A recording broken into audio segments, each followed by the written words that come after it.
And now on the clock on the 7th pick was Chicago. But before we could even say this was a hot spot, it got, well, it got red hot because the Chicago Bears and Washington Redskins have worked a trade.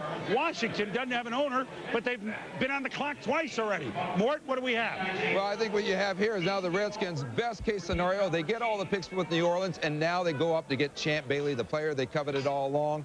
And all I can tell you is I had a good conversation with Charlie Casserly this week about protecting the integrity of this draft, knowing that he and Norv Turner could be on very short-term contracts. And he said, Mort, you just don't worry about those things. You just draft like you would normally draft as if you're going to be there for 5 more years. So right now, this is a great scenario for the Redskins with Champ Bailey. And the Bears move back, I think, at 12, looking at Cade McNown, the UCLA quarterback, Chris.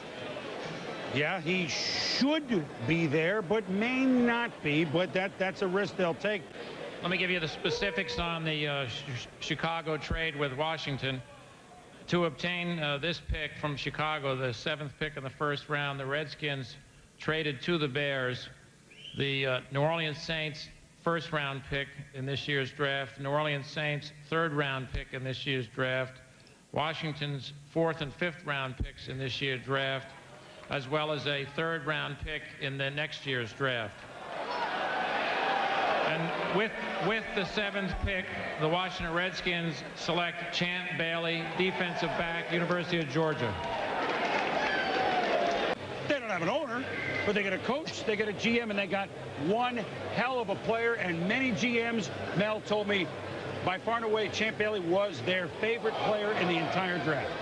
Is this going to be your number one? Well, here, hey, this could be the end of the quarterbacks. I mean, look at this. Here could be the next one. This is the guy that I thought, everything considered, is technically the most sound of all the quarterbacks coming out of this draft. This could and well be Cade McNown.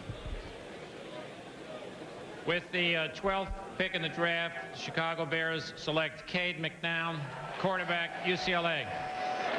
See, now the Bears gambled. He wasn't necessarily going to be there at 12 if Baltimore had made a move. But they gambled a little bit in their trade with Washington, and they won as well. The Skins gambled and ended up with Champ Bailey.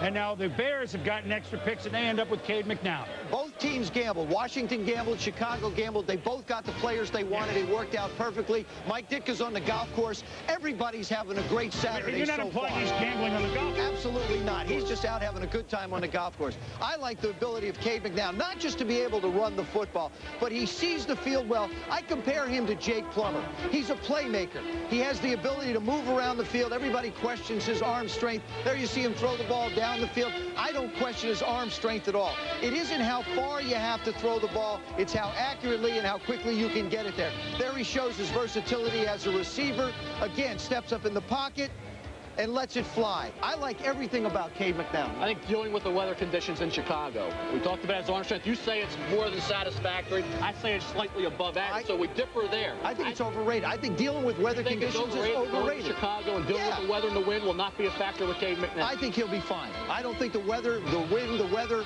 in Soldiers Field or wherever they're going to play, whatever they want to call it, it's not going to be a factor. Well, I'm not surprised, Joe, since you said you would have taken him #1. That's right. A lefty.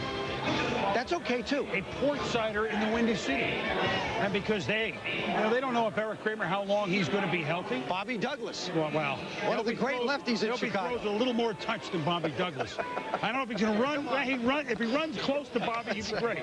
But if he does throw it a little more touch than Bobby Douglas. Let's go up with guys who always had touch when they threw. Mark Malone and Ron Jaworski. Fellas? Well, Boomer, thank you very much. This is a very interesting choice. Everybody talked about Cade McNown's size, certainly. Another 2 inches taller. He might have been the first pick overall. He is the best prepared to step in and play in the National Football League. He can read coverage. He can read the defense. He knows what he's doing. What he lacks in arm strength, he makes up for in accuracy. As we take a look at him here under center, you'll see him read the man-to-man coverage, which means, hey, he's got opportunity for a big play. He looks and sees the linebacker and the safety cheating up. That's an indicator of blitz. He has a play called where the wide receiver will come in motion.